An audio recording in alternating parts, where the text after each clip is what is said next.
Hi,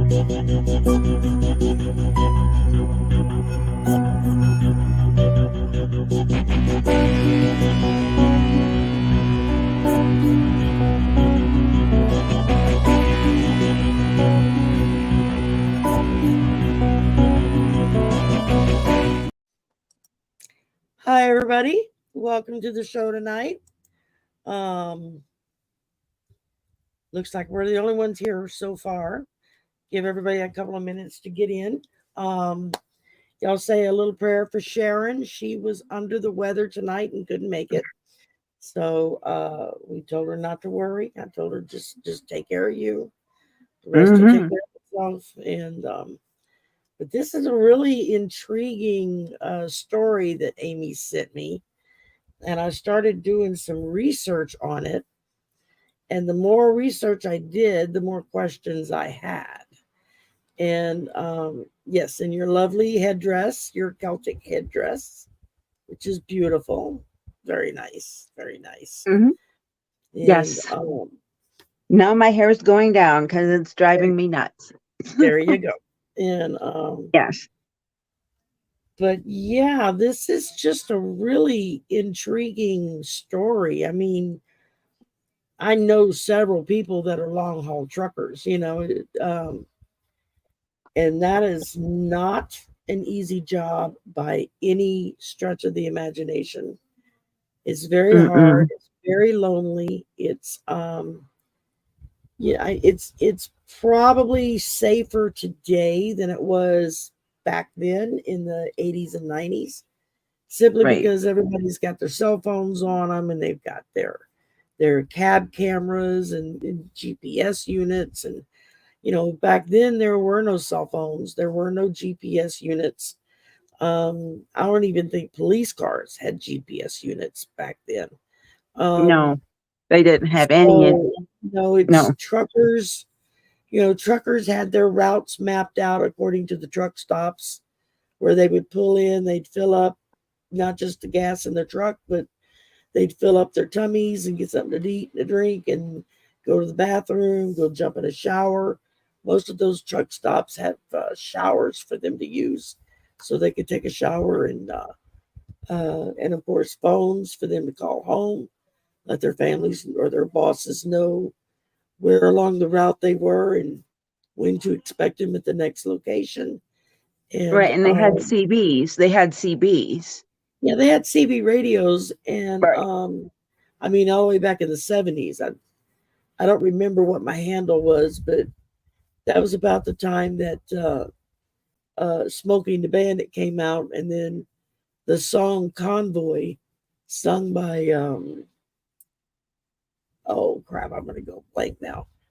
Anyway, it was a really popular song, and of course everybody had a CB. Everybody and their brother had a CB. Now, I grew up with CBs because my granddaddy worked in the oil field business. He drove vacuum tank trucks, which are those big trucks that go in and suck up oil or pick up big loads of mud or water and, you know, transport it from one place to another for the oil fields. And so I grew up around these kind of guys, you know, truckers, and have the utmost respect for them. I know how hard their jobs are. I mean, we had a man that worked with my grandfather.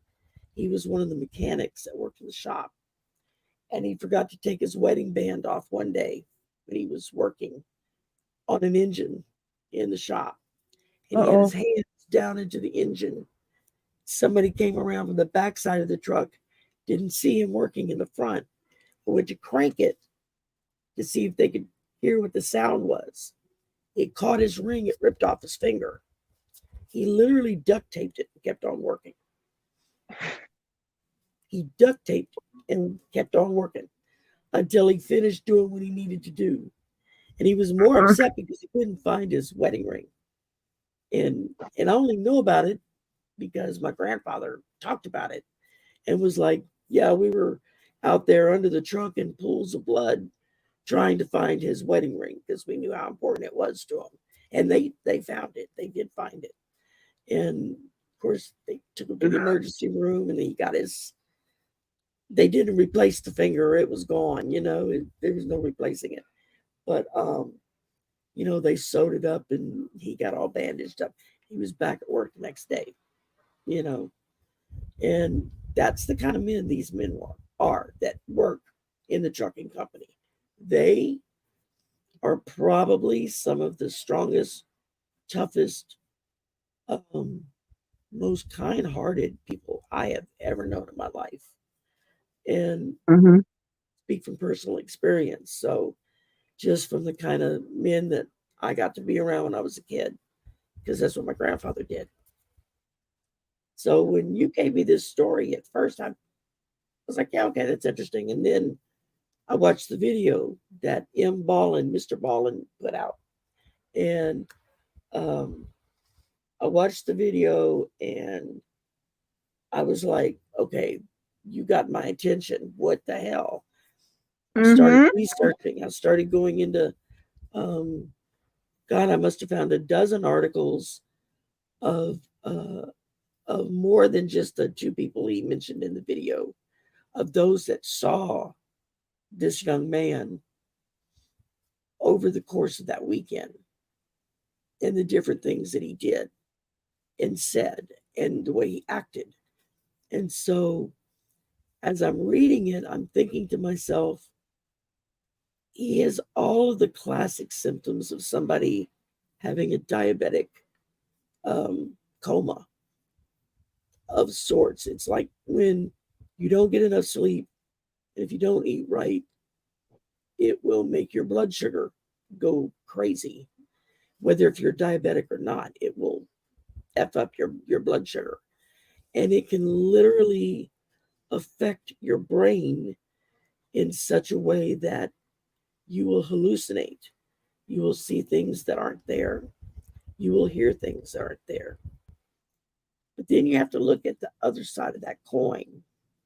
And did something supernatural happen to him out on that road at night alone? There have been a lot of truckers over the years that have gone missing without a trace. No one ever knows what happened to them. Did they get eaten by coyotes in the desert, or did they get picked up by ET? And that was that. Did they go We don't down know. the ravine and nobody ever saw or found the truck? I mean, they found the truck. They found the truck. They just never found him, right. except 2 years later, they found the skull and nothing else. Young man's name was Devin Williams. He was married. He was only 29 years old. I mean, that's 10 years younger than my son, He was only 29. He was married. He had 3 kids. He and his wife had just bought their first house. Hey, Kathy. Hi, Kathy. He and his wife had just bought their first house. And they weren't like hurting for money, but they wanted to restore the home that they had bought. And so he started taking on these long haul truck drives to make extra money, because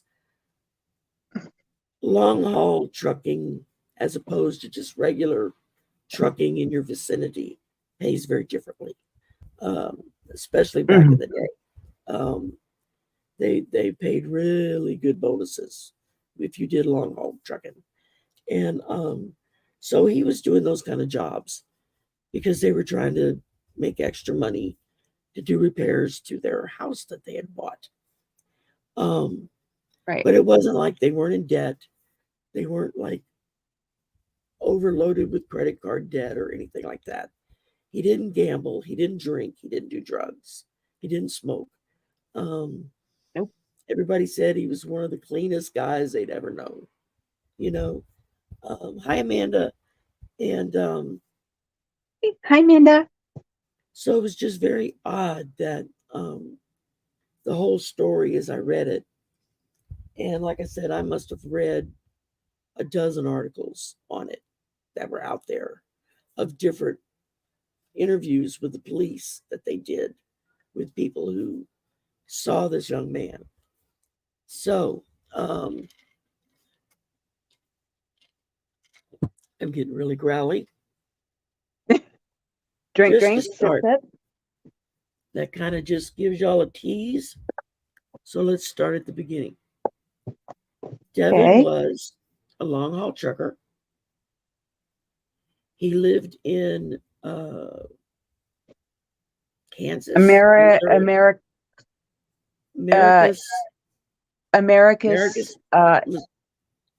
Arkansas or Missouri or something like that. Something like that, yeah. And so he lived in the East. He drove to Las Vegas to bring a load to Las Vegas, and then he was coming back from Las Vegas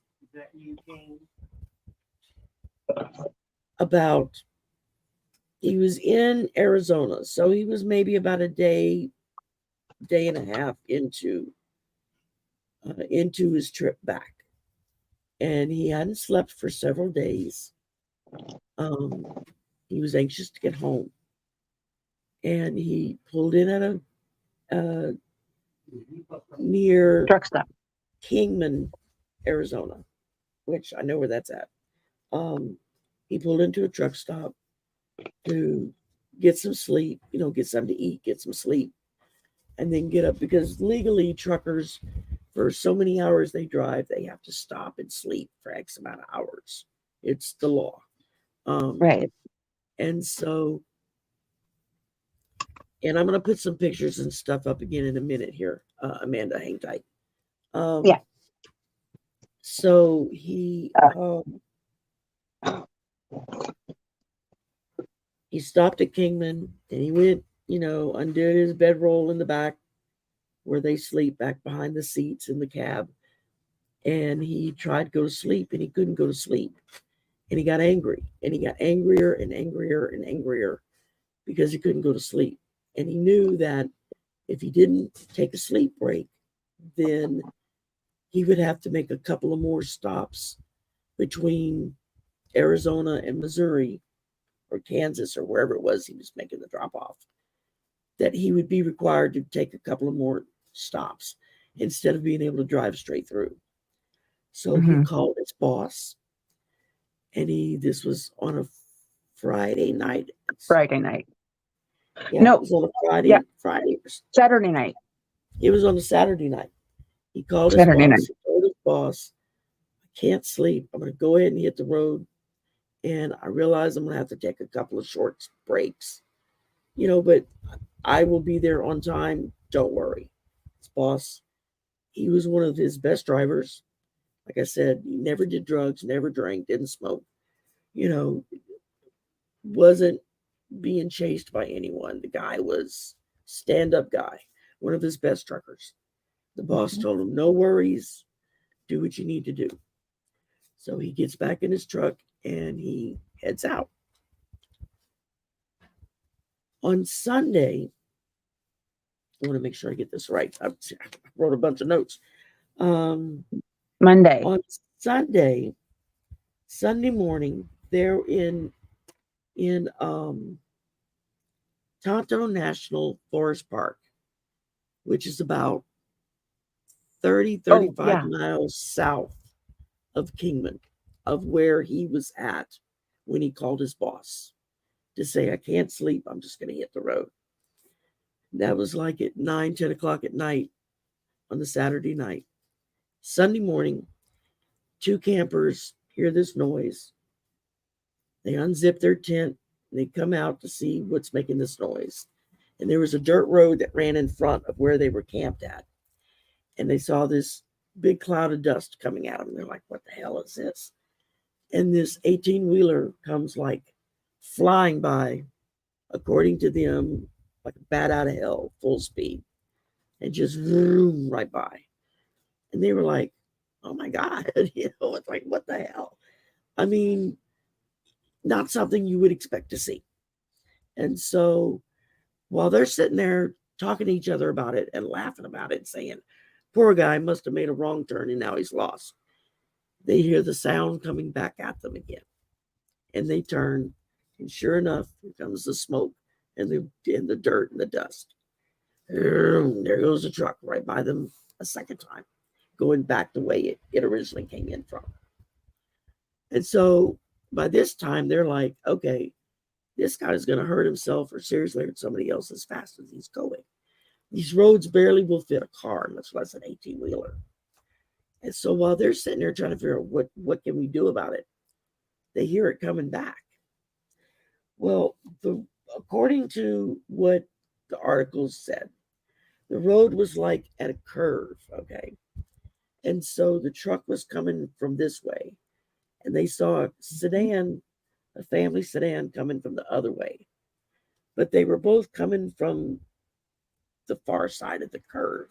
So the truck and the sedan couldn't see what was up ahead until they would have made that curve. Now the truck was like hauling ass. They're thinking, oh my God, it's going to hit that car. So they run out and they start waving and hollering at the truck, trying to get the truck to stop. Never slowed down. But the guy in the sedan saw them and thought, oh, somebody must be on the road. So he slowed way down. Around the curve comes this huge 18-wheeler, full speed ahead. They threw their car in reverse and started trying to back up out of the way, and there was nowhere for them to go. And this truck is barreling down on them. And they wound up just having to pull off into the bushes and the trees off the dirt road. Truck keeps on going. Well, the two campers, they run to the family in the sedan. They're like, oh my God, are you okay? And the guy that was driving said, what was wrong with that driver? I've never seen a look like that on anyone's face before. He was just like a death grip on the wheel and just looking straight ahead. Like he didn't see us. He did not see us in front of him. And so they're all talking about it. The campers decide we've had enough camping for the day. We're going to go back home. And so they go in, the family in the sedan, they decide they've had enough of the forest today. They go in, and when they get back into town, get home, they call the police, the local police department, and tell them what happens. And said, you know, this guy is going to hurt somebody or he's going to get stuck up in the high country. Police said, okay, we'll check into it. And so this was the course of the Sunday. Monday morning rolls around, and the boss back in Missouri, wherever it was, gets a phone call from the company expecting a shipment, like right on the money of when he was supposed to be there. They're calling him saying, your guy's not here. And he was like, well, Jesus, it's just now 9:00. I mean, maybe he got delayed for a little bit, give him a little time. They said, okay, fine. They wait about an hour and they call the boss back. And they're like, your guy's not here. And we've asked some of the other trucks that have come in. No one's seen him. So the boss is like, okay, this is not normal. He's one of my best truckers. I'll try to see if I can figure out how to get a message to him, see what's going on. So he spends the better half of the day talking to his other truckers on the road, trying to see if anyone has seen Devin in his truck. No one has seen him. So he finally calls Devin's wife. And first thing she says is, where's my husband? He was due home hours ago. And that's when the boss man tells her he's not shown up. We can't locate him. Was hoping maybe you'd heard from him. And she freaked and she called the police. So she gave the police a full description. The boss gave them a description of the truck and everything. Cops were like, well, there's not a lot we can do from here. But what we can do is put an alert out to all of the police and sheriff departments between here and Nevada. And that would be on his route, And then that way, if, maybe he's broke down on the side of the road or something like that. And so they put out this message to all the police departments. And within like an hour, they get a call back from the sheriff's department where Tonto National Forest is. And the police officer was like, well, we don't know about your guy. We haven't found him, but we know where the truck is. We had to have it towed out because it was up in one of the higher valley areas. You know, the mountains will go up and there'll be like a plateau. And usually there's nice, pretty valley. People will go up and camp and barbecue and all kinds of stuff. And they're like, he was out in the middle of this big prairie. And the truck was stuck in the mud. He couldn't get out. So we had to go have it hauled out. He said, but we never saw the guy. But I've got a lot of witnesses that did see him. And I will certainly give you their contact information. You can talk to them and get what you need to know. So the boss talked to the police officer that found the truck. And that officer said, when I found the truck, it was still running. The refrigeration unit on the produce in the back, it was Holland strawberries and lettuce. The refrigeration unit was still running. The food was still good. I mean, there wasn't anything wrong with it. But the truck was definitely stuck in the mud up in this high prairie. And so they had to call and get special tow trucks to come haul it out. He said, but I never saw the guy. He said, we looked, but we did talk to several people. They talked to the hikers. They talked to the family in the sedan that almost got run over. They talked to another family who saw him standing outside of his truck up in that high prairie where the truck was sunk. And the guy tells his family, stay here. Let me go see if he needs help. He goes to ask the guy. He said the guy was acting really weird. He was making like weird facial expressions and stuff. Said that the guy told him, first thing he said to him when he finally acknowledged that this man was talking to him, he said, I didn't do it. They did it. And the guy was like, excuse me. And then he says, I'm going to jail. And so this family guy is like, okay, I don't know what the hell's going on, but if this guy thinks he's going to jail, he must have done something. I'm getting the hell out of Dodge. So he goes back to his family. They get in their car and they leave. They left the trucker, Devin, standing by his truck, stuck in the mud, up in the prairie. Mm-hmm. They get back in. The first thing they do is they call the cops. The cops are like, yeah, we're looking for this guy. He's missing. And they're like, yeah, well, I'll tell you right where he's at. They found the truck, but they didn't find the guy. Now, Monday morning, before it was officially known that Devin was missing, there was another family that saw him walking down one of the dirt roads in the forest, mumbling and talking to himself like he was really angry. But he was barefoot. And they were like, where's his shoes? And so they stop. And the guy goes to get out of his car to ask him, hey, you need some help? Are you okay? Are you hurt? And he said the only response he got was Devin reached down and started picking up rocks and throwing rocks at them. So they got in their car and they left him there. They were like, screw you. Screw this, yeah. And they called the police. Police were like, okay, well, another sighting of this gentleman, right? They put in for a search for 3 weeks. They did a full search of the forest and all of that area between Kingman and the forest. They still don't know how he managed to get down there or how he managed to get his truck up into the forest on the roads that he was on, because it was just, they weren't designed for big 18-wheelers. And they never found the guy. 3 weeks, nothing. The only thing they ever found was his truck. Everything was perfectly fine with his truck. They never found the guy. He just poofed. Just poofed. He just disappeared. Nobody knows what happened. Fast forward 2 years to the day. Same Memorial Day weekend. 2 years in the future. A couple of hikers Tonto National Forest.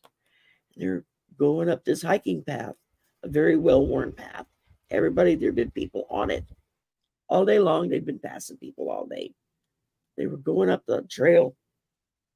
Up ahead, they saw something white and shiny sitting in the middle of the trail. And they're like, what the hell is that?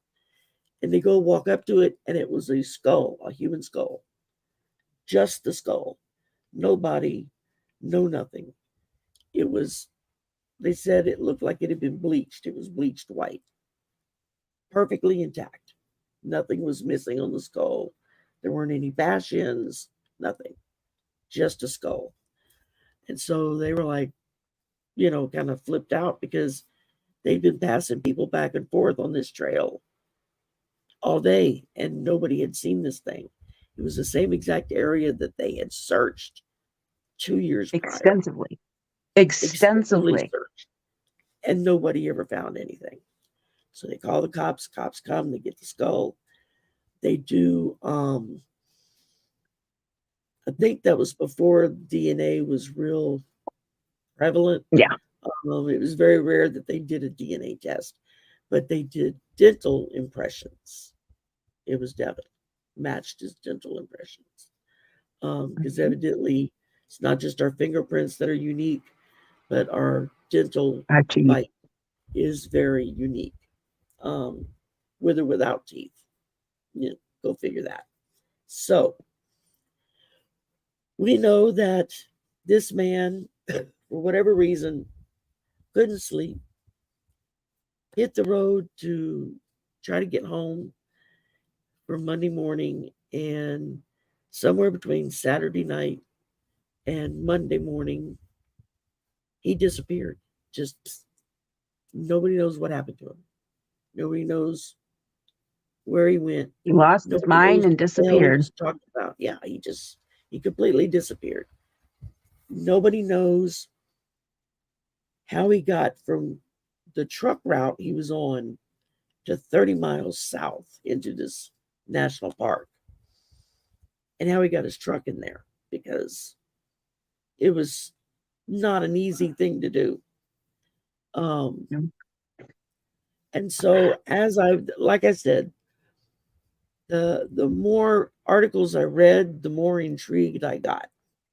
I was like, okay, this is a pretty damn good story, So, let me see. I told you it was a good one. I told you. Yeah. So, I did mean to steal Amy's thunder, because she actually sent me the story and said, hey, you want to do a show on this? But I started reading on it. It's your channel, girl. It's your channel. So, well, that doesn't matter. I started, the more I read, the more intrigued I got. It was just like, and because I grew up around truckers, and oil field guys and whatnot. I mean, I grew up in Texas. It really kind of struck home to me, because I knew a lot of guys just like Devin who got in their trucks and made long hauls, And so it was like, okay, this is trippy. I've been thinking about it, I'm like, how? Just how? Because he didn't have any mental problems. He was mentally sound. Right. So, and he wasn't, and he had eaten before he left. And I'm sure if he was hungry, he would have stopped to eat. One would think, yeah, So, he would have at least done that. So what happened to make him just, yeah.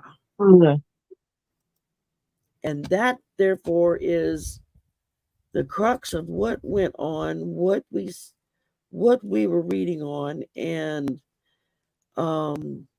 so Amy and I decided, well, let's see if we can figure out what the hell happened here. I'm trying to find the picture that you sent me. And of course, because I didn't bother to. Hello to everybody in chat. I can't see you, but hello. Yes. Oh, let me stop. I'm going to stop for a minute here. Okay, let's see. Excuse me, go back to the top. Kathy Pearsons, hi. Amanda Carroll, JR, Robin Smith, um,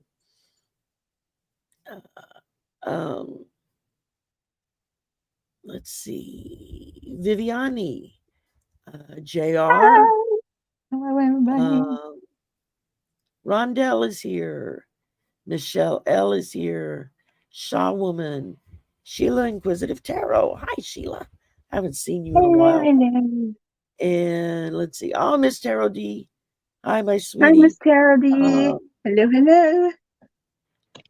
You were being held hostage on another channel. Miss Tarot D cracks me up. That's all right, honey. That's all right. We have You're it all here. happen to us. Let's see. Yeah. Shaw Woman is here. Did I say that? Sheila. Yes. Okay, I think that covers everybody. So hello to everybody. Sorry, Hello. I got to do the storytelling and I forgot to look. It's an interesting story. You can't help it. What we're talking about tonight is back in the 1990s. Was it 1996, I think it was. 1995, 96. A long haul trucker named Devin Williams, 29-year-old guy, left Kingman, Arizona to head in to Missouri or Kansas or wherever it was his load was going, and disappeared. They found the truck, but they never found him. They found his skull 2 years later. And that's all they found, was just a skull. They never found anything else. And it's just really intriguing. Mrballen, and I believe I put it on the, let me look real quick. I believe I had it on, yeah, if you go down in the description box and look, you will see where hashtag Mr. Ballen, Ballen, he's the one that put the first video up. That's the one Amy saw that she sent to me and said, hey, you want to take a look at this? This is wild.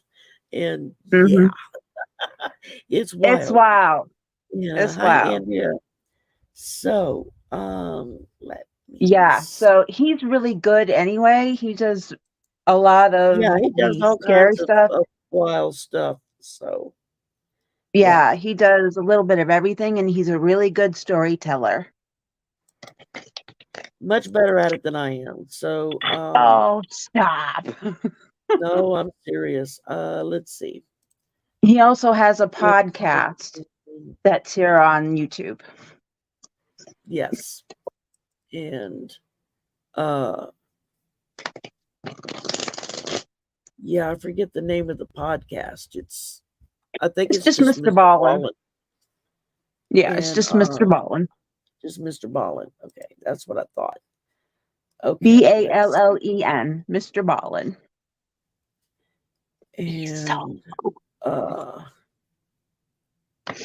And he's a former Navy SEAL. So, and he believes in this kind of stuff. So that's kind of cool. That's really cool. Yeah. Mr. Ballen was a former Navy SEAL. Yeah.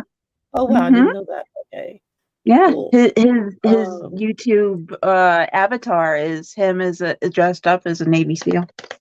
Right. Okay. Let's see here. Okay. I know what I can do. Hang on just a minute. I am like bopping all over the place here. So I meant to get all of this done earlier, and I got kind of sidetracked. And life happens, Sherry. Life happens. God, ain't that the truth? Okay. Let's see here if I can. And thank you all for being here. Very much so.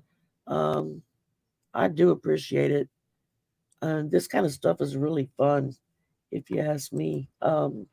Yeah, it is. I love doing this kind of stuff. Okay. Let me pull up the right. Let me pull up the right. The right I think I'm going to here. have to tighten this because it keeps slipping.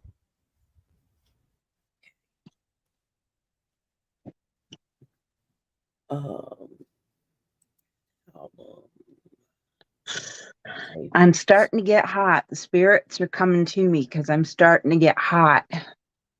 Yeah. Okay. That one. Here's this one. Okay. Okay.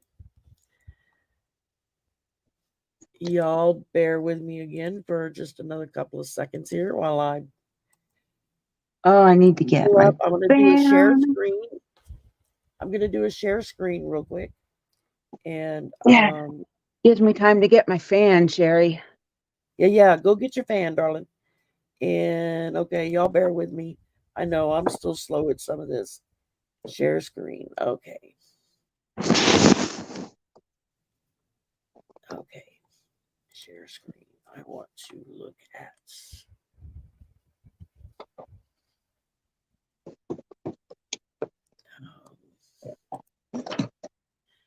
Okay. This is. It's kind of small. Sorry. This is the guy here on the dark-headed guy with the beard that's just smiling. That's Devin. That's the guy that was missing. Let me see here. Let me pull up. According to Mr. Ballen, he may have looked rough and tough, but he was just a big teddy bear. Right. And then this is Devin with his wife and his kids. This was about the time that he disappeared. So I mean, he wasn't no little lightweight. He looked like a pretty hefty dude. According to descriptions of him, he was a big, rough, tough kind of guy. And so, that was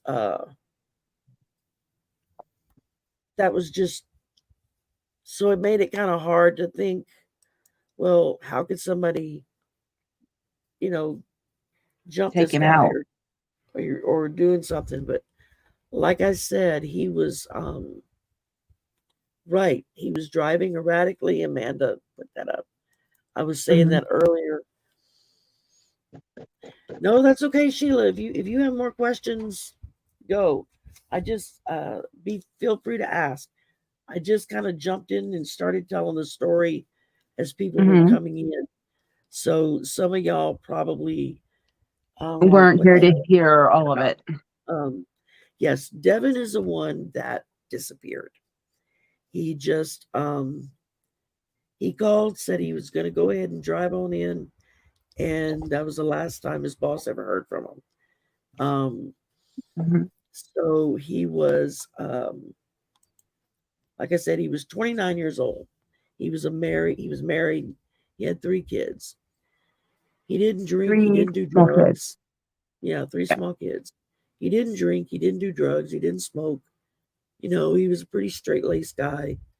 He was doing long haul trips for extra money because they had just bought a house and they were wanting to restore it and do a bunch of work to their new house that they bought. And so that's why he was doing these long haul trips, because long haul truckers get paid much better than just short haul, in and around your area. Because it is that's a hard thing to do, because driving on that road Ooh, yeah, that can be a lot. So, yeah. Now that I've like hogged everything for 40 freaking minutes, holy shit. Sorry. Oh, I'm sorry, y'all. I didn't mean to curse. That's okay. I Anyway. know how to share. Anyway, there is, you can go to mrballen, just hashtag mrballen, mrballen on YouTube, and you can find the video on this. There are some other videos that I found on Google. I found a bunch of articles. It was in 1995 or 1996, Sheila. So it was before cell phones. So it wasn't like these truckers had cell phones on them. Now most of them had CBs, but if you were in an area where there was no reception, your CBs didn't work. Kind of like cell phones nowadays.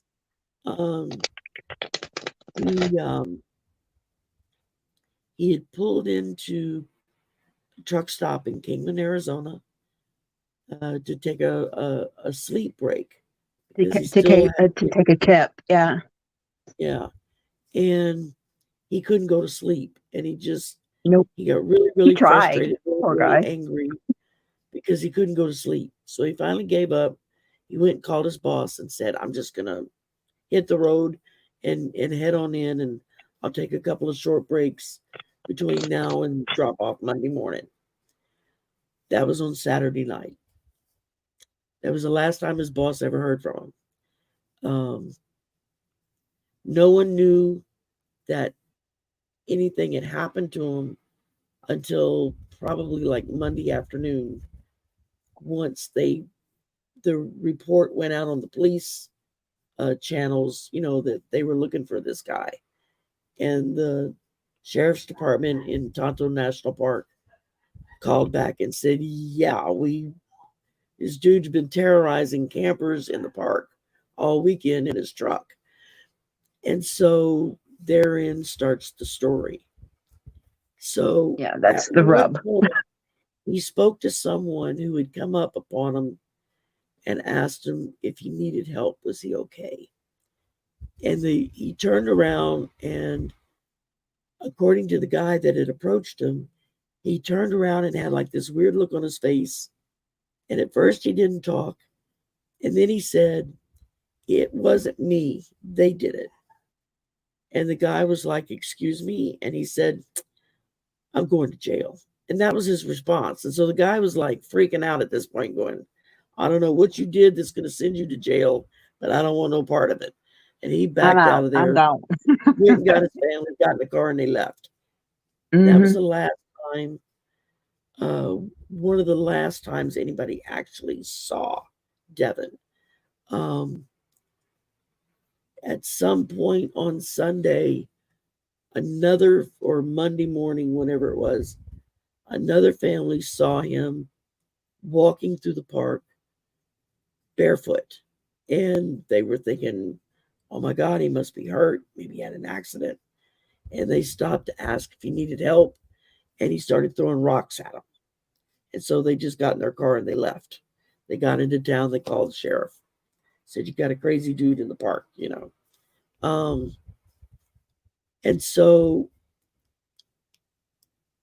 nobody knows if he hurt somebody or not. Nobody knows if it was just, did he have a psychotic break? Did he have a diabetic medical occurrence, which does happen if you don't eat and if you don't get sleep? Your blood sugar can go really high or really low. It can cause you to hallucinate all kinds of stuff. But the thing is, he didn't have any history. Diabetic. He didn't take any medicines. He was perfectly healthy. Yeah, so, and he didn't have any history of any health mental problems at all, right? None. So none whatsoever. We just want to ask. We were going to try to pull cards on to find out You know, what happened to Devin between Saturday night when he left the truck stop to Sunday morning when he started terrorizing campers and hikers in the national forest? What the hell happened? And then what happened to his body? What happened to him after he disappeared? And nobody, 2 years later, they find his skull. And that's it.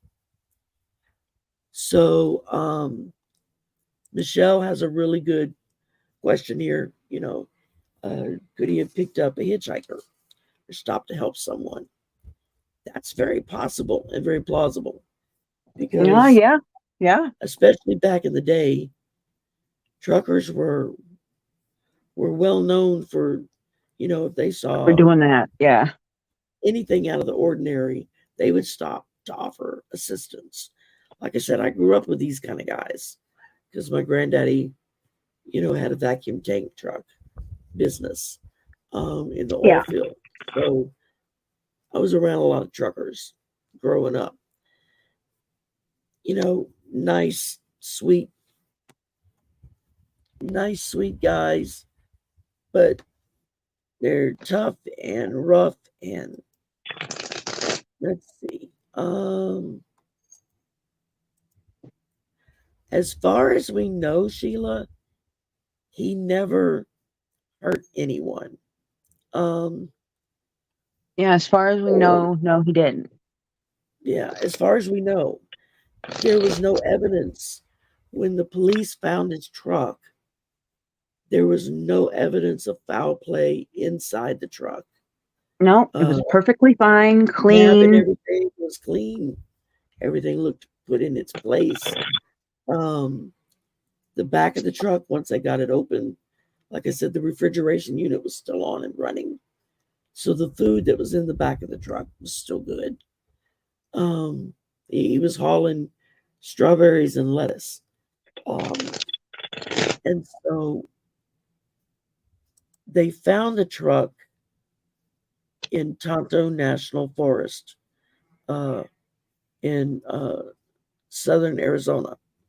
And he was about 35 miles south of Kingman, where he was when he stopped at the drug stop. And so the truck route that he should have been on would have gone directly east. It wouldn't have gone south at all. So how he got from Kingman south 30-something miles and into the park, nobody can figure out what made him go that way. You know, did he make a wrong turn? Did he have a psychotic break or a medical break of some kind, that lack of sleep, lack of proper food, his brain starts flipping out on him? Or did he just, like you said, or did he just make a wrong turn and be like, well, maybe I can get myself back to where I need to be, and he just didn't? Did he pick up a hitchhiker who inadvertently got him involved in something where someone else got hurt? We don't know.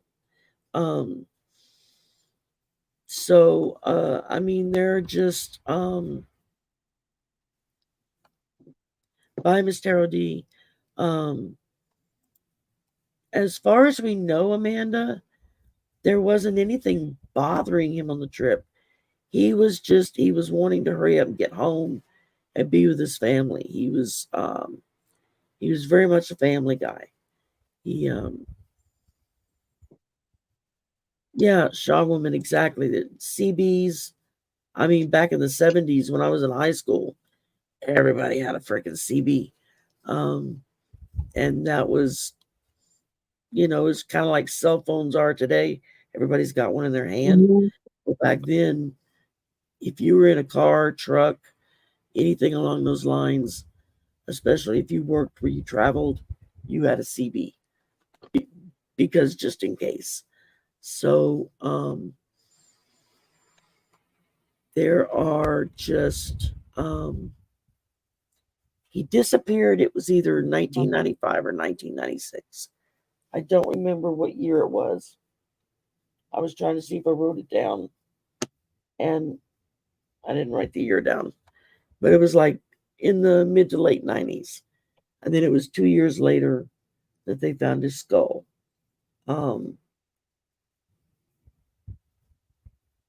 So, hi, Chrissy. So I'm not. Hi, Aaron.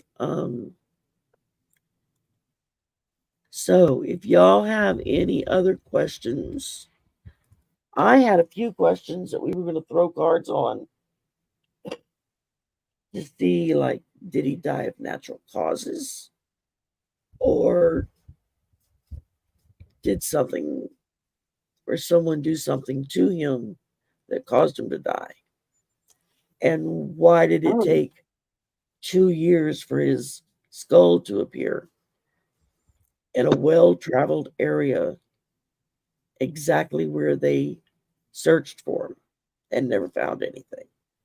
So that's kind of weird. Yeah.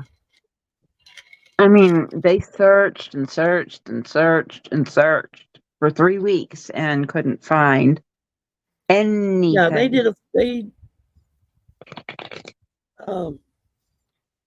oh, that's a good question, Michelle. Okay.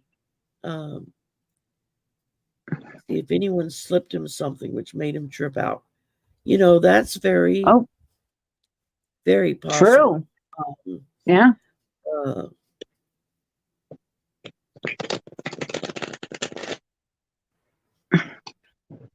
So what questions should we ask first?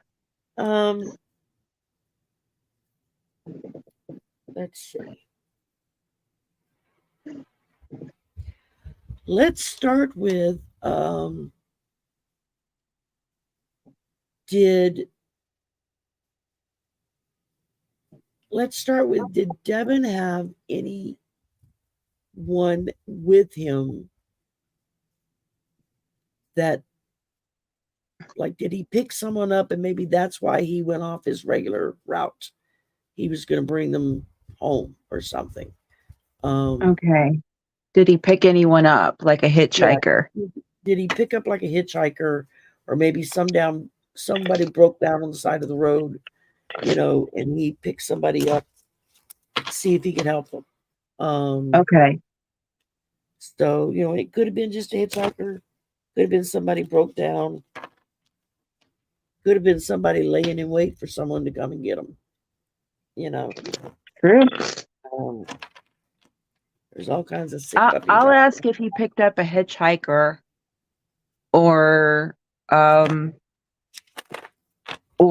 stopped at the side, somebody at the side of the road, and you can ask if it was somebody who was like laying in wait or something. Yeah. If it was somebody who was looking to hurt someone. Yeah. Sheila, what you doing? You want to join us? I can send you the link. Since Sharon couldn't make it, her back went out. Y'all keep Sharon in your prayers. Strawberry Rhubarb. Definitely. She was supposed to be with us tonight, and her back was really giving her troubles. So I told her, don't worry about it. Just get some rest.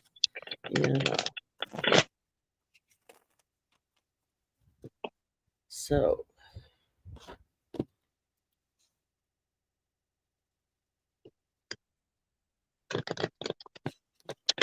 Oh, I just heard yes. Yes to what? Yes to what, please? Yes to what?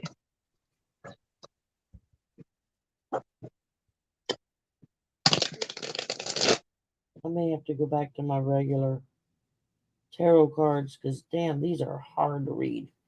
Okay. I'm using a brand new deck, Edgar Allan Poe tarot deck. And as you can see, they're very dark. And even though I have 3 lights on around me, I'm having a hard time seeing them. Well, you've got your Yeah, I got my magnifying glass. I had to break it out the other day because I literally couldn't read it. I was like, how bad is that? I'm wearing bifocals and I can't read the damn thing.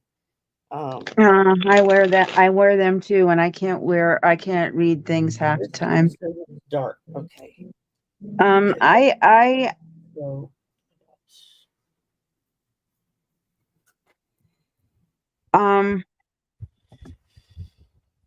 I asked if it was a hitchhiker or if he had seen somebody at the side of the road, and I heard a yes, and I'm like, well, which one, please? Which one? A hitchhiker? yeah, you see Hitchhiker. that's what I'm getting because the first thing I pulled was the Queen of Cups, and with this particular deck, it's talking about uh someone being nurturing, someone to offering help to others. Um, and cups are very emotional, so it could have been something that really kind of hit him on an emotional level. Let's do something. And then I Yeah. pulled the World. So that's telling me that this could have been just about anyone or anything that he came across, whether if it was before he got into the park or after he got into the park. Yeah, I got the King of Pentacles, which is him. Yeah, and then I got the Page of Cups. Yeah. Yeah, because So he's mature and he's a mature, grounded male, and he's successful and wealthy in his own way. So that's him. That's Devin. yeah, I can't read this. And then Give other deck. Keep um going. I'm listening.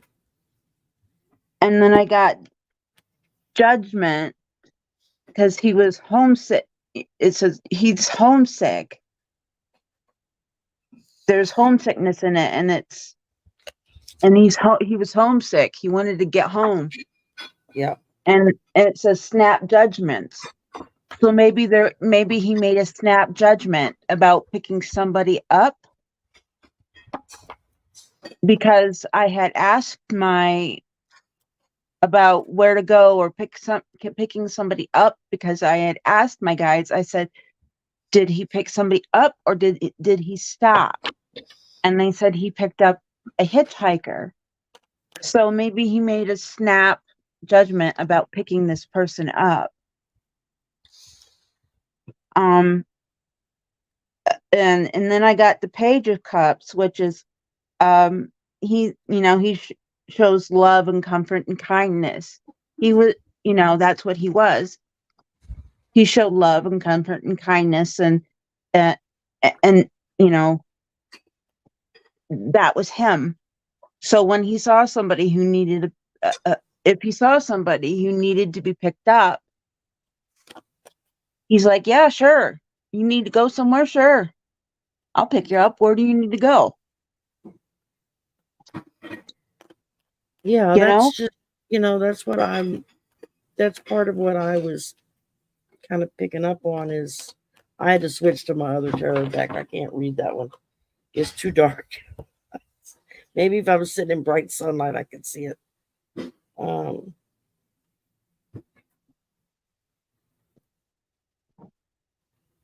First thing I pulled was the Ace of Cups reversed. Now, I don't normally do reversals, so for it to come out reversed, that's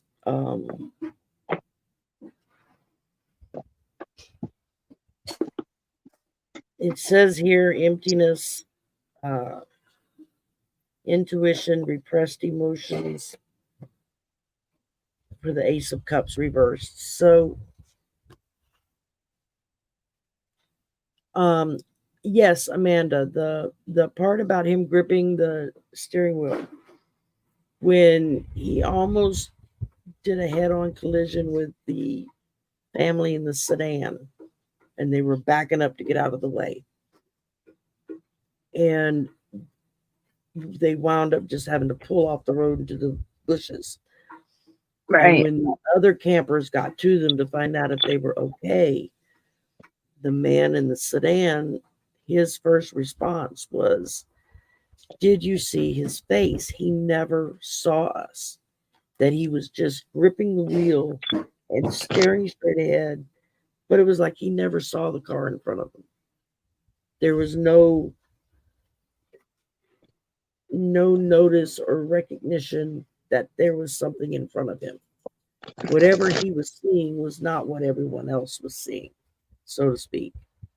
So thank you. My guides just said that hitchhiker slipped him something. I see that could have been. They could have slipped him something. I also pulled the Hermit. Yeah, gripping the steering wheel. See, that was one of the things that really hit me when I watched the video by mrballen. Was the one guy talking about, he was just had a death grip on the steering wheel and didn't seem to see anything or anyone. He was just staring straight ahead. And then the next card I drew was the Hermit. So in a lot of ways, these truckers very much lived like a hermit because they were on these long trips and usually they were by themselves in their truck. And so it can get lonely. really, really lonely and really kind of scary out there. I mean, there have been other stories of weird stuff that happens to truckers. So who knows? You get a lot of couples now that will do long haul trips together, especially if both of them are approved to drive. If both of them have a commercial license, and then that way they can split the driving, and they can usually get to where they're going and back again faster because they don't have to take as many breaks. Because while one's driving, the other one could be sleeping. So.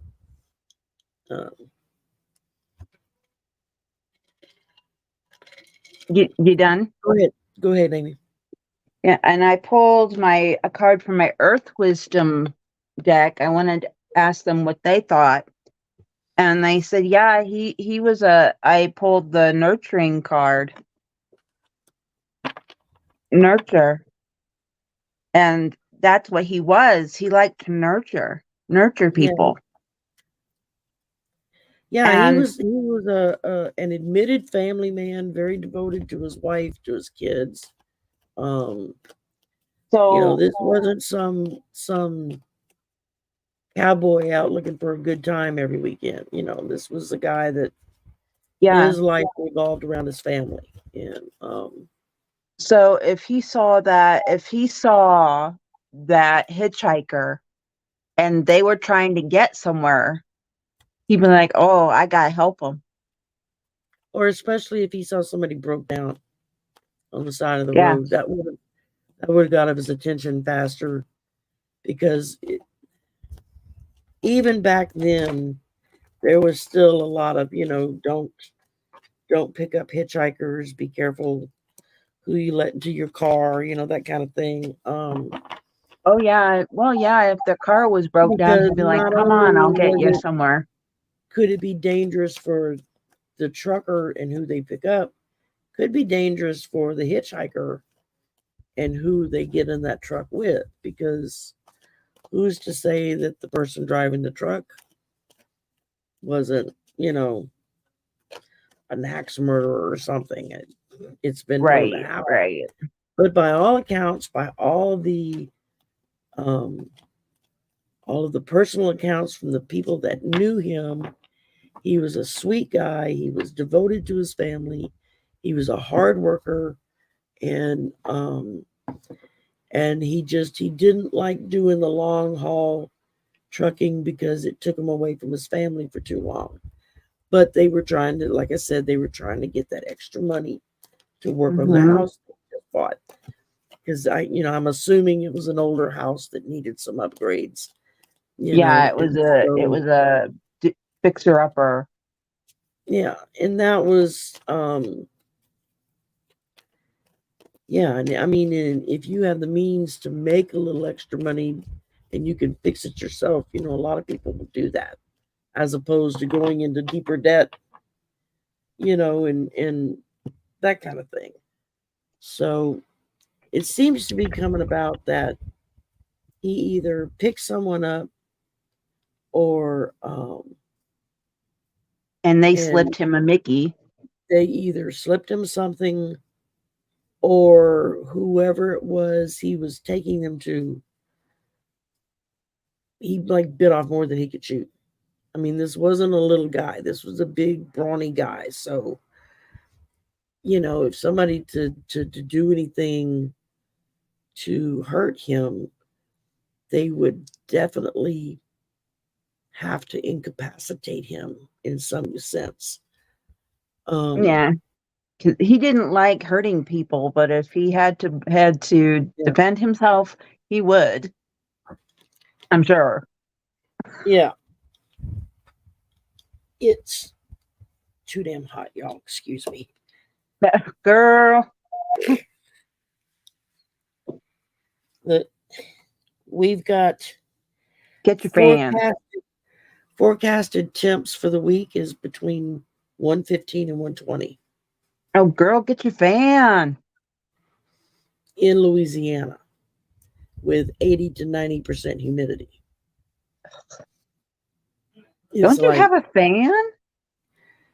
I got one right here blowing on me. It's and you're still hot. blowing Oh, directly on goodness. me, and I'm just, it's hot. Even at night, it's hot. I'm telling you. I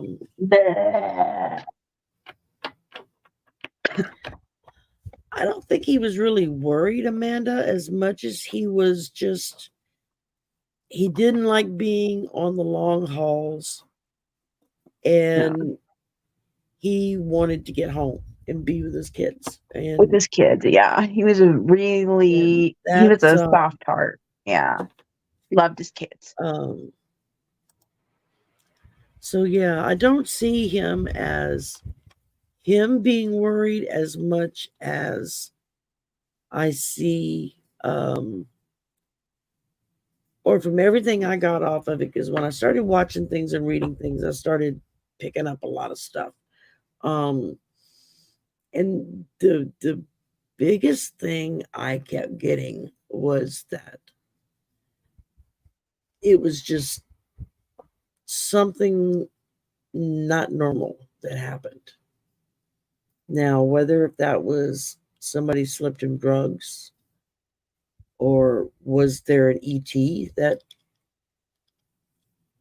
picked him up and spat him out, who knows? Yeah. Things like that. And he could have.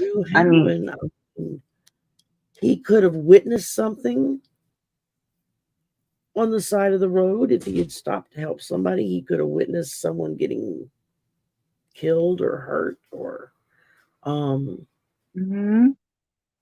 he could have accidentally hit somebody in his truck and just flipped out, because that would have been something that he never, I mean, I'm just presuming at this point, but I would just assume he'd never been in an accident or hit anybody or killed anybody. No, I'm not getting anything like that, though. It was one of the questions I wrote down for us to check, but I don't get vibes on it. So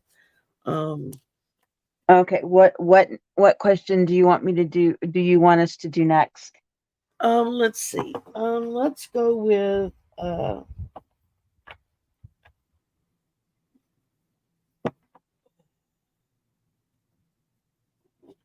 how did he die of natural causes? We know he died. They have the skull to prove it.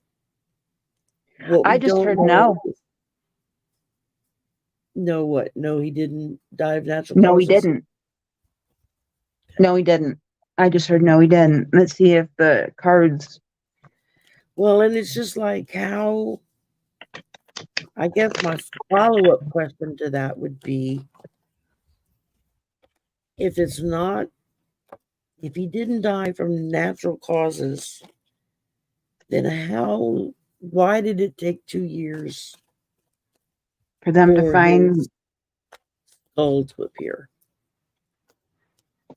And I don't know if anybody else has ever heard of this guy. I don't agree with his politics, but he's been doing research on strange disappearances, especially of children in national parks for forever, and just the weird circumstances around it. It's called Missing 411, I think is the name of the shows that he does. Yeah. David Pilates is his name. And Yeah.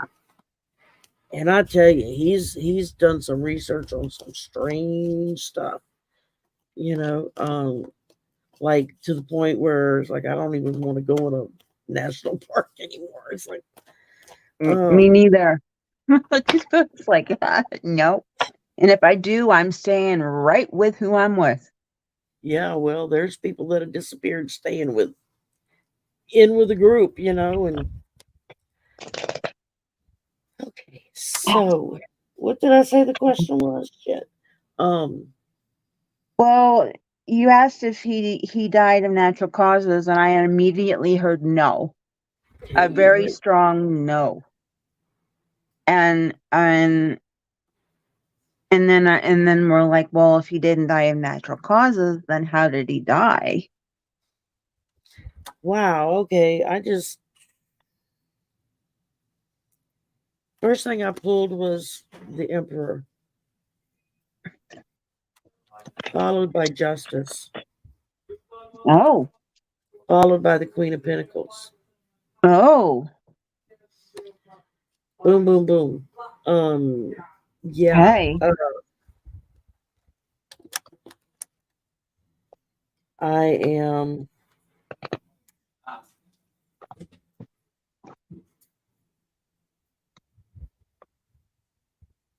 I mean, I'm looking at the Emperor. That would be Devon.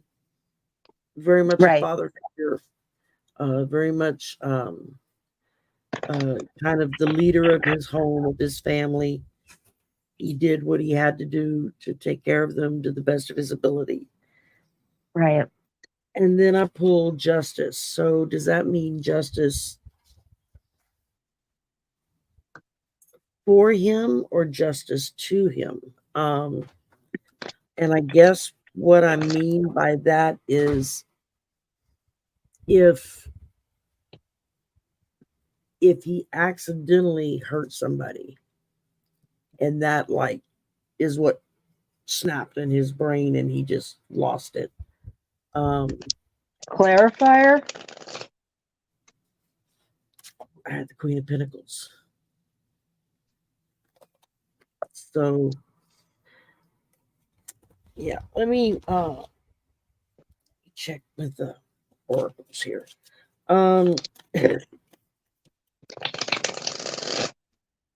I keep pulling these nurturing cards that talk of being, you know, the protector, the nurturer, the That's him. and that's him. That's very strongly him. I feel that. He's Um, here. He's here. He's here. I'm I can feel him. He's here.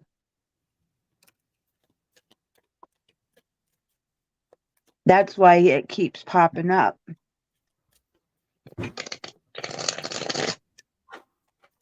yeah, because I just everything I pick up is this guy would not hurt a fly He would if he could help no. it. It just wasn't in him. Um, he was very much the nurturer, the protector. Mm-hmm. Let's see. All right, I pulled the Shadow Queen. Is the oracle I pulled. And it says acquiring knowledge, insecurity, manipulation. So what I've been wondering and what's been, and the thing that I kept picking up as I kept reading articles and watching videos on him was this feeling of being manipulated in such a way that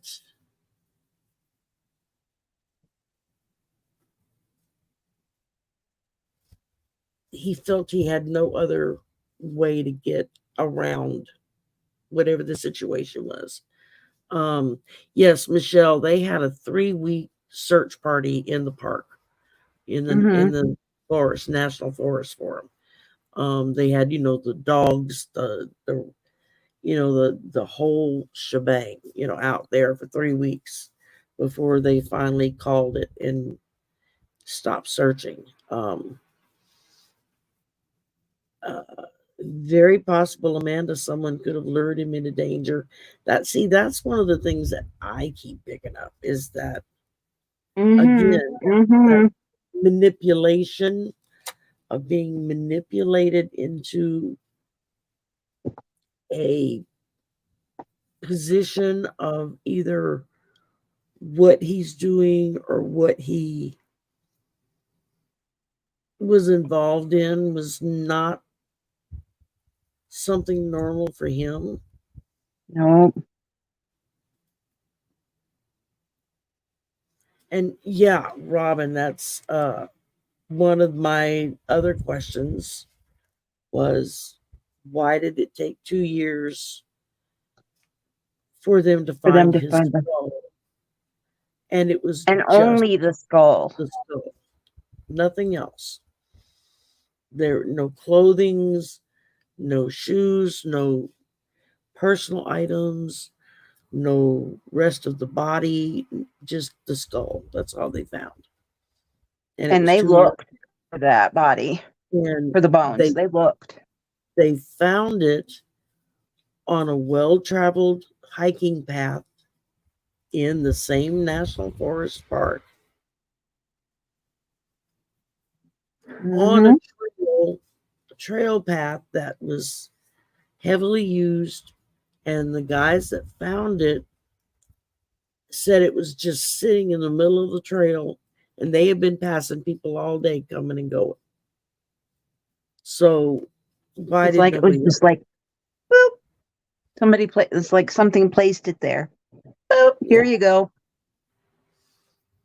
And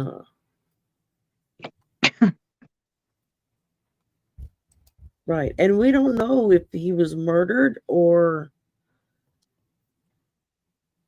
if it was, I mean, that was one of my questions, was it natural causes that he died from, like exposure or something like that?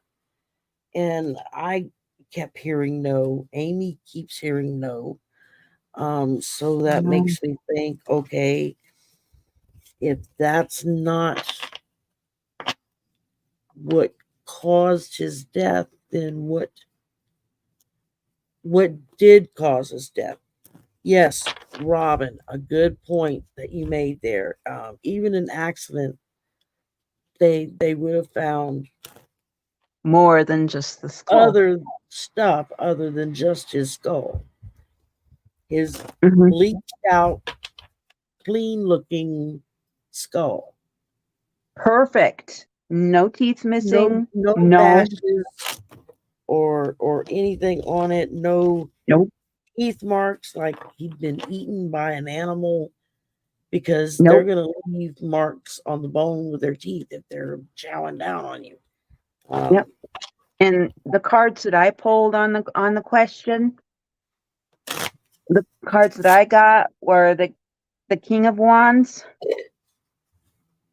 I got a king card too. I got, he was in charge. He was decisive. He was independent. He was loyal. He was optimistic.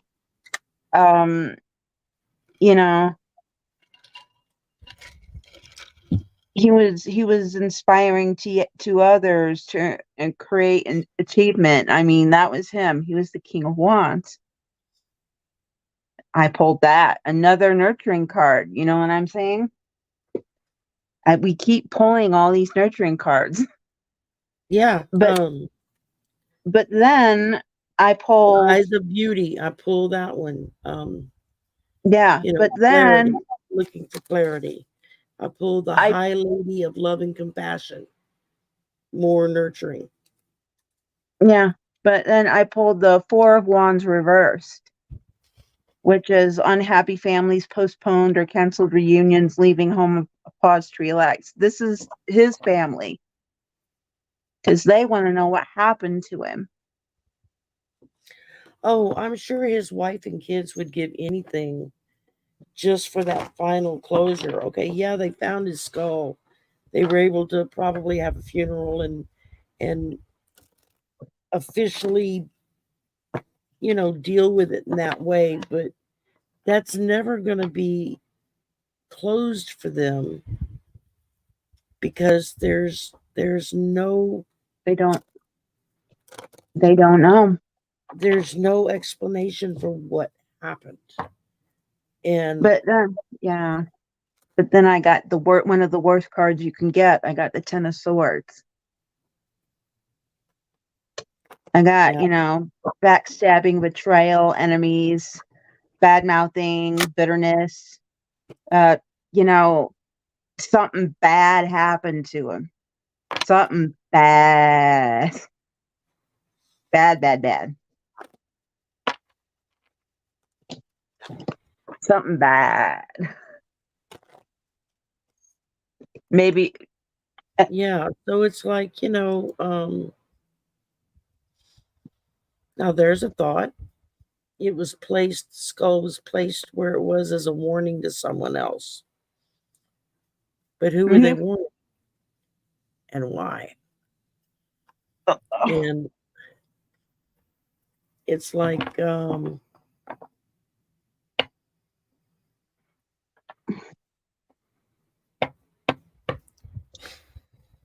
yeah, the more questions we ask, like the more just questions keep leading we to more get. questions, Yeah. It's like, we're trying, Devin. We're trying, honey. We're trying. Yes, I Sorry. feel very strongly that he really wants everyone to know that what happened to him. Mm-hmm. Wants his family to finally be able to close it and move on with their lives. Because they're never going to be able to completely move on with that always hanging over their head and just not knowing. Yeah, because Sherry and I can both feel him. He's here. He's here, and he's like, he very much wants, but it's like part of me is like, okay, I know you want me to figure out what it is. You can't just tell me. could you please? We both want to know. Could you please? A little whisper in the ear would be nice, but please? they're being quiet tonight. They're not talking to me. No, me neither. It's very frustrating at times, y'all. I will admit. I'm new at the mediumship stuff. That gift has just started waking up with me, and I still don't really have control of it the way I would like to. So I've had it for it doesn't quite a always while, and it's still want it to respond. Well, I've had it for quite a while, and it's still they answer when they want to answer. You can't make them answer. You know, you just if they want to answer, they answer. That's what I got intuitively, Amanda, was that Yeah. right there. He was taken. He did not gleefully go along with what was going on. and say, yeah, let's go hang and see what happens. It's no, they had to, and because of his size, because he was one of these great big burly men, they definitely would have had to have done something to him in order to incapacitate him so that they could take him, you know. I think what happened was I think he initially picked up or saw somebody who had car trouble or something like that. And then they gave him a Mickey, and it made him all bleh, which made him the way he was. I think that's the feeling I'm getting. So stop me if you think I'm wrong. Uh,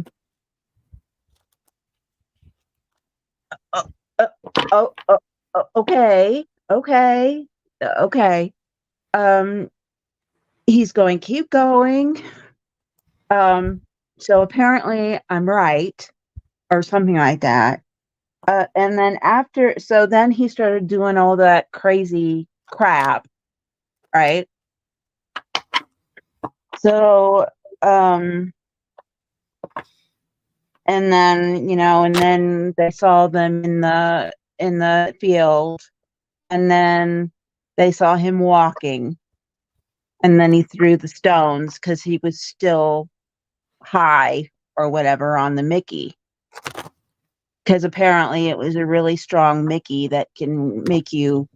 Or even if it wasn't, if he was a person that didn't do drugs, didn't drink, didn't, even taking a mild narcotic or psychosomatic drug could have a much, much stronger effect on you if you've never taken anything like that before, as opposed to someone who partakes on a regular basis, per se. Their body's going to be used to it. So for someone like Devin who didn't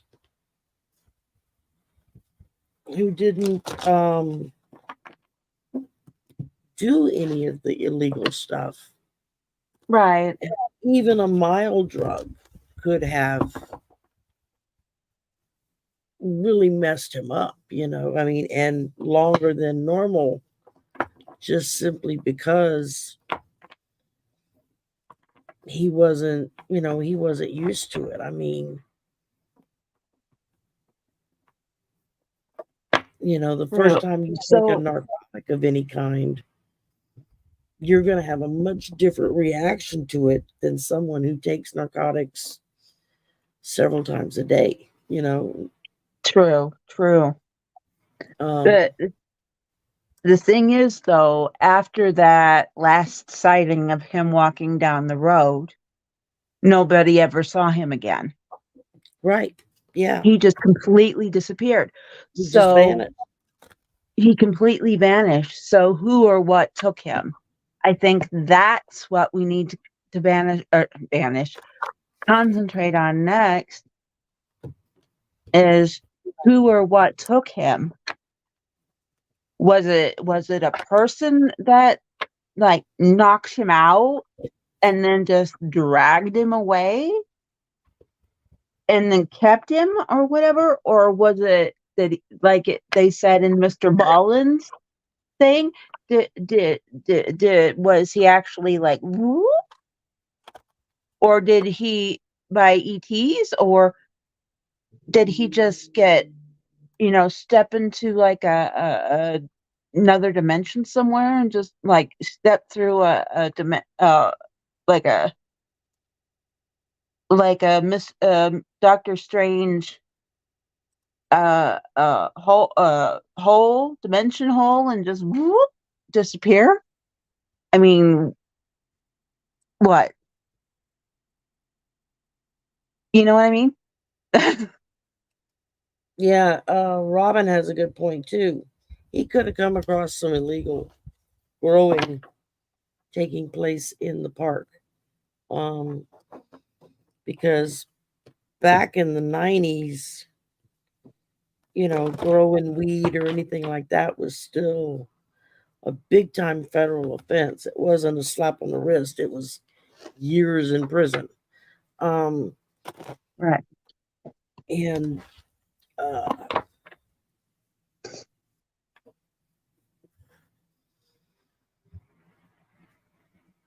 I like that, Robin. That's a good point. True. But I'm thinking though that, for them, even if somebody took him, what would they do? I mean, what would they do with the body to completely just, even if they took the body, the rest of his body would show up somewhere. One would think, yeah. I mean, if it was somebody that just not just his skull, that's what happened to the rest of his body? I mean, even if the animals ate him, there's still going to be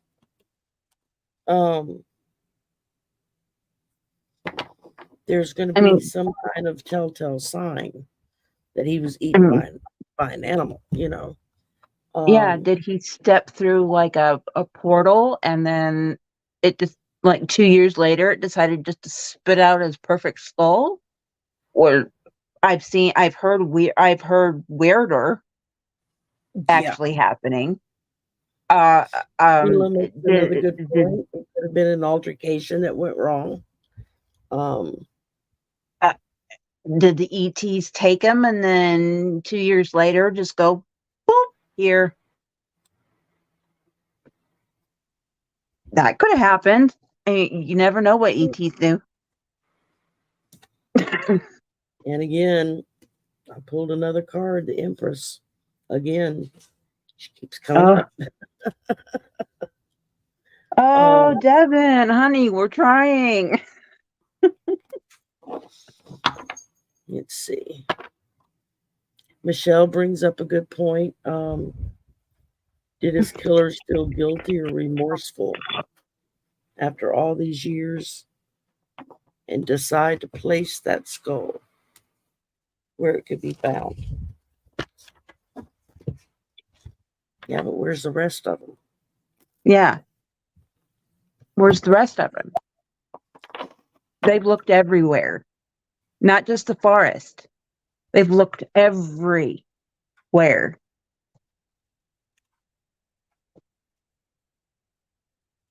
Yeah. No sign of his skull, of his anything, anywhere. His belongings he had. No. It's like, what happened to the rest of it? In him, his clothing is gone. Yeah, Robin, you're very right. I grew up in the South. I've been on the Gulf Coast my whole life, in the swamp, at the beach, in the thicket in Texas, the big thicket. There's all kinds of weird shit that happens in the big thicket. Yeah. Weird shit can happen. I mean, weirder stuff that happens in the swamp. So, I mean, fiction things that things that people think is fiction can really happen. So, I mean, all right, now looking at Michelle's question here, did the killers feel guilty or remorseful after all these years? And I pulled a 7 of Wands, which is a no answer. And which could either mean which could either mean they don't feel guilty or he wasn't killed in the conventional way, like by people. Right. But I did get the 7 of Wands, and like I said, even though it's a no card, it still talks about competition, perseverance, defense, I mean, maybe he was held hostage for all those years. And something happened and he died. And so they decided to get rid of whatever parts they had left. I'm asking the cards what happened to his body.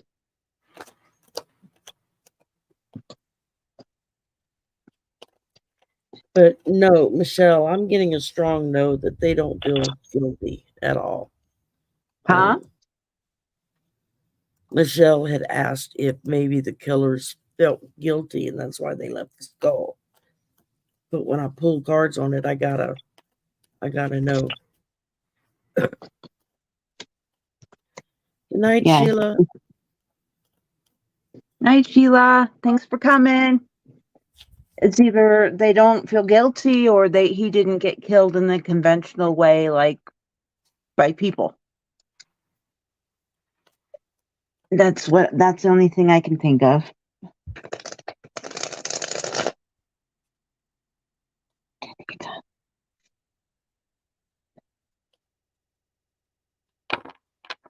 I keep asking, you guys are going to think I'm nuts, okay? You guys are going to think I'm nuts. But I keep asking, what happened to his body? How did he die? And aliens keep popping in my head. The word aliens.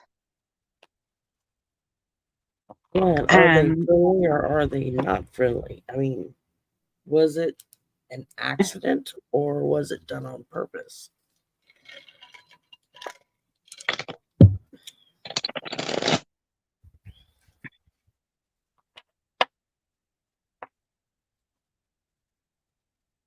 I just heard. Really? Okay, Sheila's saying no portal. I never felt a portal either. Okay, I just said really, and I just heard experiments, and I was like, really, and they're like, yeah. So I heard experiments, and I was like, really, yeah. And I'm like, this is getting freaky.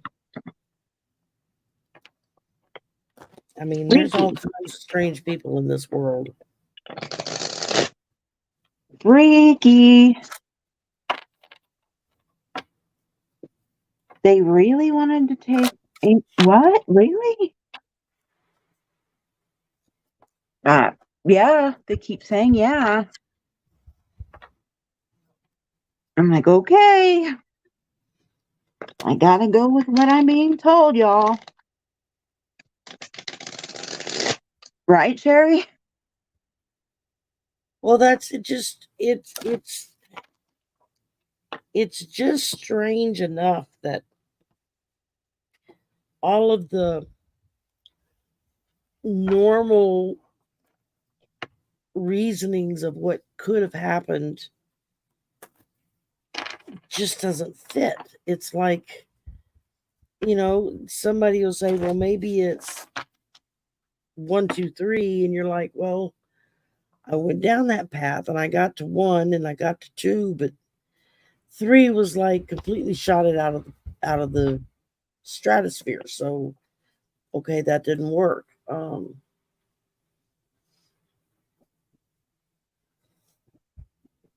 I still, the strongest feelings I have gotten off of this since I started watching the videos and reading the articles was foul play. That just wrong place, wrong time, wrong person. Or he, maybe he saw something happening to someone and tried to give them shelter. And then he's the one that got hurt in the process. Maybe. I don't know. I don't know. Yeah, it's like he saw somebody, wanted to give him help. they roofied him.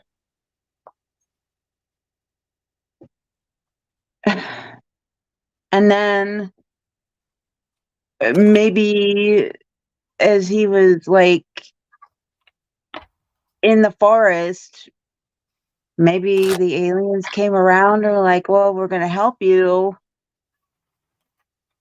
And I guess their idea of helping is like experimenting, and something went wrong and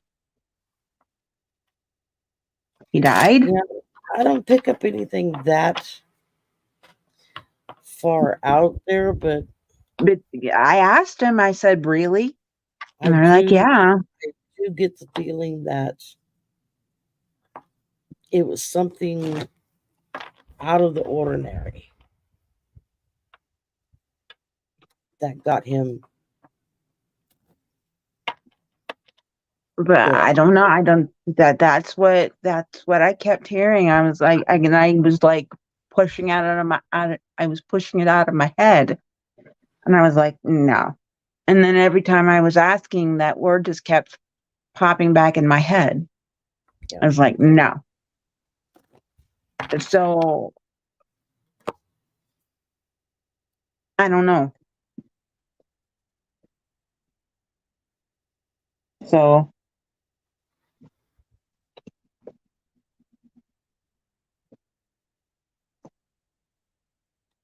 I don't know. Yeah.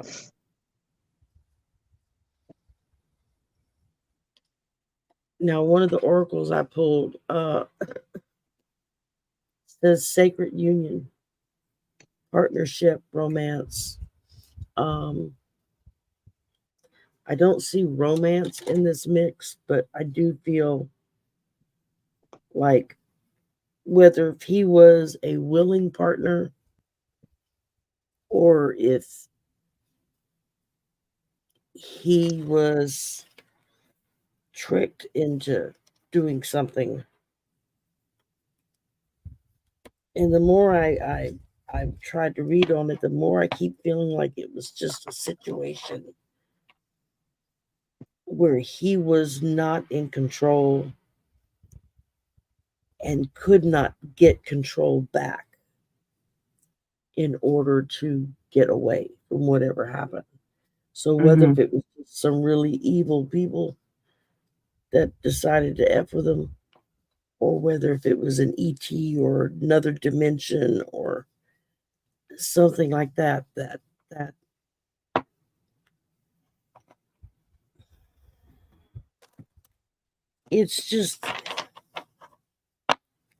it's just really extraordinary, it's just like,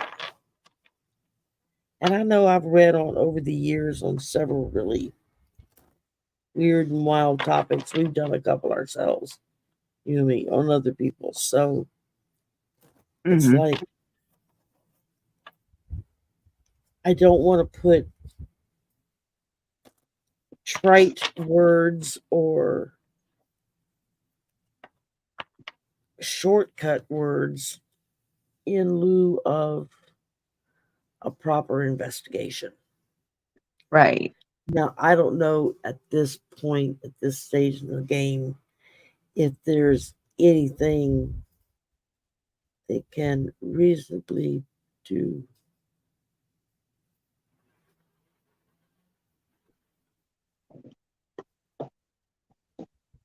Oh, Sherry. Yes. I'm just I'm listening. Oh, okay. I thought you were falling asleep. No, I'm just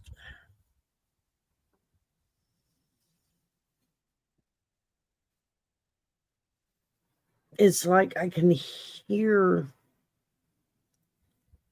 talking, but they're not talking loud enough that I can hear what they're saying.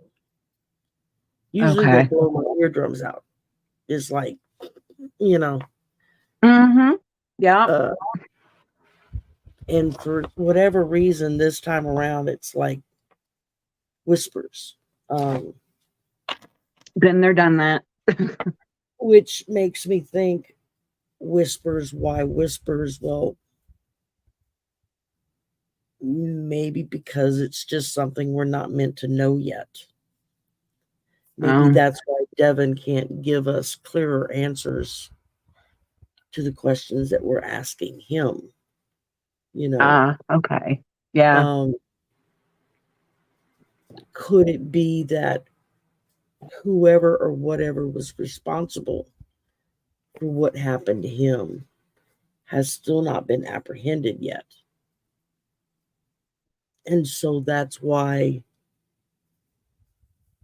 we can't access that information at this point in time, because it would mess up the timeline and something else of who or what this is getting caught, being held responsible for what's going on. Yeah. So that's a real strong feeling I'm getting as well. Yeah. But why I was wondering why, whenever I was asking whatever happened to his body, why was I would push that out of my mind, and I kept hearing aliens. I'm like, well, stop. It's like, I don't really feel like it was aliens. It just doesn't come across that strong. I mean, that was one of the first things I started looking at, because I was thinking, okay, maybe E.T. just got a little too carried away and took something too far. But I don't know why it's like, I keep getting pushback from him saying no, like he's frustrated. Michelle has a good point. According to the articles I read, there were no markings on the skull whatsoever. Nope, there weren't. No teeth marks, no claw marks, no kind of indentations or breakage that would say somebody bashed him in the head. None of that. So that's part of this puzzle, is like, okay, yeah, we got the skull, but with the exception of the dental records to know who it was, yeah, we don't have a clue what happened. It's like, it's just, yeah, because for the last several nights I've been trying to read on it just on my own to see what I can see, and I just keep hitting a blank wall, and so it made me think, okay, well, maybe I'm hitting a blank wall because it's not time for us to know yet. And even that doesn't make sense to me. No, because it's been years. It's been 30 years. Yeah. But I mean, his family, his wife, his kids, they still have no closure. They're still with what happened to my husband, what happened to Dad. I mean, his kids are fully grown. I'm sure they have kids of their own. They'll probably have kids of their own by this point. And they want to know what happened to Dad. And I'm sure they'd like to know before they die. Especially considering that he was such a devoted family man, Eating that cookie makes me want my big son. No, my son picked me up. I'm trying to eat it discreetly. No, it doesn't matter how you eat it. It makes me hungry. My son picked me up some beignets tonight. Oh, which is a Cajun. It's kind of like a powdered donut. Well, go ahead and eat it then. Go ahead. Not quite. I mean, but I'm going to take a bite. Go ahead.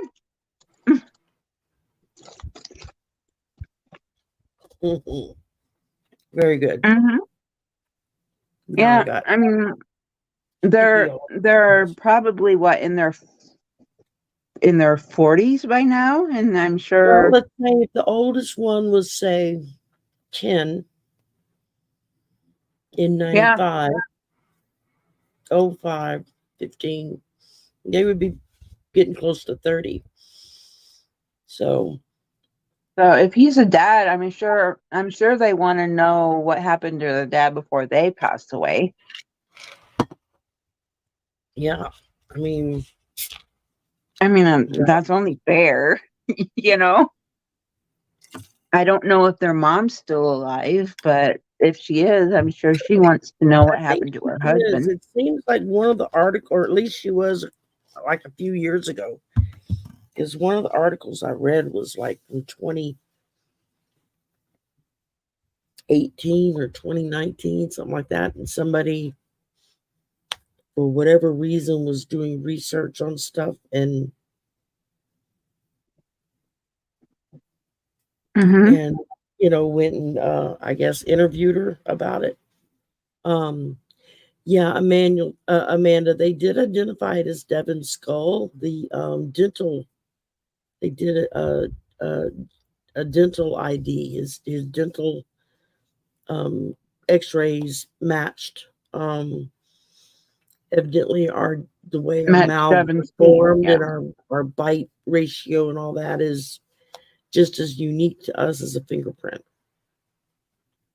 No two people have the same dental, dental which makes me impression. wonder for those like me who don't have any teeth.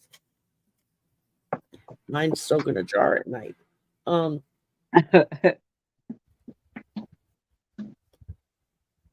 But damn, that's good. I shouldn't have opened the box. Sorry. No, it's okay. I've been waiting. Looking at it off I've and been on wanting all those. evening. I've been wanting those. I'm like, damn. I'm like, darn. I'm gonna eat it. I don't care. Well, my son started a new job. He's running sound at one of the clubs for live bands that come in, Cool. and he had to go pick something up over at the club this afternoon. He says, "I'm gonna pick up a burger. You want a burger?" I said, "From there?" And he said, "Yeah." I said, "Are they any good?" He's like, "Yeah, they're actually pretty good." And so I was Burger is a looking online. burger. Yeah, I was looking online and seeing what all they had. And I saw beignets and I went, oh, I want a beignet. He's Hey, like, if I okay. could get a burger is a burger. Yeah. And it was damn good too. I was like, this is probably the best hamburger I've ever eaten. I mean, that's how good it was. Yeah.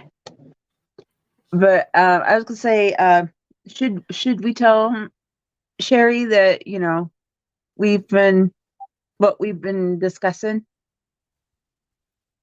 About these types of shows? oh yeah, I mean, we're looking at trying to do something a little bit more regular. Still working on the schedule into that. So Yeah. um like maybe once a month or something like that, I was thinking, which gives us time to do a little research into it, figure out, what our next, and we could take like suggestions from people. Hey, I heard about this. Maybe you can do a show on this person or this incident or something like that. Um, I love to watch the Y Files that comes on every Thursday night on YouTube. Um, they always have some of the wildest shows. And they're just like little 30-40 minute shows. They're not real long. Um, but they're very thought provoking. It's like make you think Mm-hmm. about it. And then they do a live stream after the show because they do the show as a premiere. And then they do a live stream afterwards where everybody can talk about it. And I've seen his live streams run 4 or 5 hours because they just get Oh in and talking about Lord. it. I was like, okay, that's a little much for me. But Mm-hmm. Yeah. So if anybody has, I'm sorry, finds any Amanda. what? Amanda's saying, stop it, you two. I'm going to have to eat Ovaltine from a jar or something sweet. Oh shoot! Sorry, Oh, sorry. oh my goodness. But if you guys, get any ideas, let us know. Yeah, You yeah, know, yeah. and Drop an email or DM me or Amy. I mean, our contact information is in the description box below. So if you come across any weird and wild stories or unsolved mysteries or you know, wackadoodle stuff, send it to us. wackadoodle. Yeah. I mean, And not just missing people. I mean, we do like no, haunted. We'll do haunted. We'll do hell, I got a damn what? Ruguru that lives here in the swamp with us. So Yeah. that's our version of a werewolf. Um, uh, I've lived in haunted houses, so yeah, they're real. I've been there, done that. I Uh, live in a haunted house, yeah, I so I mean, lived. I could tell you stories. Yeah, um, So I mean, if yeah, anything that's so yeah. It's just something. I mean, because you and I have been discussing it. Maybe we can get a couple other people to maybe rotate out as being a guest with us for it or something. yeah, And maybe Lon would be interested in oh, popping I in or doubt it. out. So he's so overwhelmed in work right now. Oh, okay. It's not even funny. Oh, okay. I chatted up with him not too long ago, and he was just like he was drowning in work and trying to recuperate from his last surgery, and he just Oh, so much sweetheart. work Oh, he doesn't know which end is up. So I was like, well, when you get a free minute to breathe, give me a call, and yeah. Seriously. so, yeah, Eh, we've been at this for an hour and 57 minutes. yeah. I'm Hey, I starting to get actually sleepy flipped. now. So what What's you the got? word for it? I said I actually flitted it. It's like, whew, my Yeah, fan. mine is too stiff. I think it won't flop, so I have to like pull it apart. Well, I And flopped it. the one that will flop is bamboo, hand carved bamboo, and I'm scared to do it. I'm scared I'll break it, and I can't replace it. So, The one I had, this one is bamboo and it flops. yeah, So it's got to be mended unfortunately, just right so that you can with that wrist snap. Um, yeah, and but it's very durable. So it'll oh yeah, flop yeah, yeah. I like fans. I like hand fans. I grew up with them. in bands. Well, thank you Yeah. everyone for coming and listening to us ramble on about this and just This, kind of that, and the other. Yes. see what was what. And And if we you have probably will come any, back to this. We yeah, I mean, probably will come back to this if it if any new information pops up, then very yeah. definitely. Oh Um, yeah. or if you hear of anything else that you might would be interested in us maybe reading on, put a message in the comments below. Um, or send a DM to me or Amy. You can find us both on Facebook. I believe you're on Facebook, aren't you, Yes, Amy? ma'am. So, you can messenger us or you can, drop a comment in the in the uh in the comment section after the show. Um Mhm. so This has 'cause we'll actually get been we'll fun. get It's been dinged. a fun Yeah, it night. has been. Because we'll get dinged if you when you put a comment in, it'll ding us so we know to go look. Um Hmm. But yeah, this has been a lot of fun. I was starting to get a little draggy toward the end. That bite of beignet kind of did it. Okay, I'm back awake now. I got a little sugar in me. Um, Yay! but now I'm All ready for a right. cigarette. That's the problem. Um, Hmm. I've so got a cherry pie. I got a mini cherry pie. I can send it to you. no, you can keep it. I'm not a pie person. I don't care for pies. Oh, My mother loved pies. She had a mystery pecan pie. I did get the I recipe love when pecan she died. pie. I love She had pecan pie. she had a unique one that every year for Thanksgiving she would make, her mystery pecan pies because she had secret ingredients in it. And she Do you would know have to what it make is now? I do now. I have a recipe now. Um, Oh, but you can't but say. I can't say it's a secret. It's a family secret. Um, but every year she would make a pie for my husband, just for him, a pie for my Mhm. brother, just for him, and then a pie for everybody else to eat for Thanksgiving. But they each got their own pie, or they would fight over it, So Oh, she geez. would make like 3 freaking pecan pies, one for the two guys, and then the one for everybody else. Um, Aw. Oh, I was gonna so say, everybody, please be praying for me because my hip is Amanda says hurting. cherry's her favorite. She'll take it. Oh, okay. That's it. Okay. Yes, very much. That's a good point, Amanda. Good vibes to Devin and his family. I mean, Devin is Yes. so far Yes. in a better place now. Yes, he But is in a better place. yes, And Miss if we, Chris, I see you up there. Look who just yes, jumped. and if something more comes up, we will help you, Devin. We promise. Come here. You see her, huh? Where there she is. She jumped on the back of my chair. Oh, hi, Minu. That is my Yes. little Chaminou, which is Cajun French for my darling kitty cat. So I named my cat Hi, cat. Minu. Um, Sweetie. so yeah, so if y'all have any ideas, anything you'd like us to look into, weird and strange things, just whatever, drop us a line, let us know. We're going to try to do this at least once a month, maybe more. It'll just depend on how our schedules work.